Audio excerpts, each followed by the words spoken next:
We can now go across to our regional correspondent, Bastien Renouil, standing by. Bastien, good afternoon to you. This conflict in Sudan is not even 3 weeks old, yet it's caused so much displacement.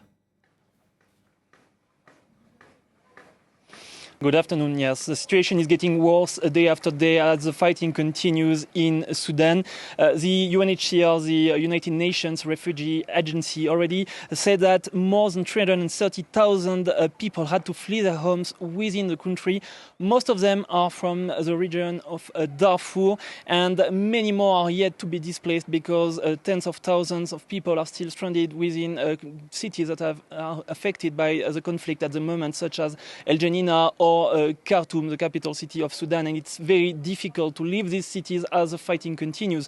To escape from Khartoum, many people have to drive through the city center, which is currently a place where intense fighting are ongoing. The UNHCR also said that more than 100,000 people escaped to neighboring countries, and that it's expecting more than 800,000 other people to flee to neighboring countries within the next days or weeks if the fighting continues. So you understand that it's a very important crisis, a humanitarian crisis, and that all these people need assistance. So help is on its way at the moment.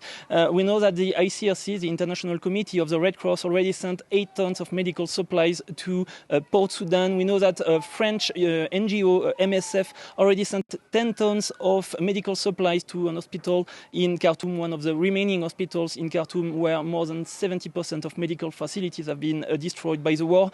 And the World Food Programme also announced yesterday that it's resuming its operations in Sudan after a suspension following the death of 3 of their workers at the beginning of the conflict. So help is on its way at the moment, but it's not fast enough for tens of thousands, hundreds of thousands, millions of people in Sudan who do not have access to food, water, or medical supplies at the moment. Bastien, we know that the United States and Saudi Arabia are leading international efforts to bring this conflict to an end, but where do negotiations really stand right now? Well, it's difficult to say, but it seems that a peaceful solution is very unlikely to happen during the next hours, during the next day. We know that several countries around the world, several organizations have been trying to organize meetings between Hemeti and Burhan, the head of the Rapid Support Forces and of the army. And, well, it's not a success as per now. We know that the IGAD, a regional organization in East Africa promoting peace and development, wanted to send 3 presidents, the presidents of Kenya, of South Sudan, and of Djibouti, to Khartoum to organize a meeting between the army and the Rapid Support Forces.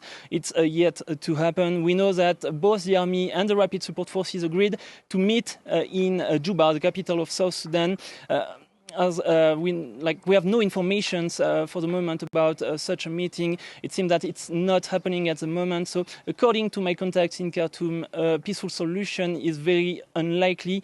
And the army already said several times during the past week that it's not planning to negotiate with the Rapid Support Forces before the dissolution of the RSF. And yesterday, General Hemeti, the head of the RSF, said that he believes he can win this war and that he has no reason to negotiate with the army. So my contact in Khartoum tell me that the only thing that they're expecting for the next hours, for the next days, are more fighting, more bombings, more explosions, and that a ceasefire is yet to happen. They do not believe that there can be a ceasefire. The only thing that they're expecting is more clashes.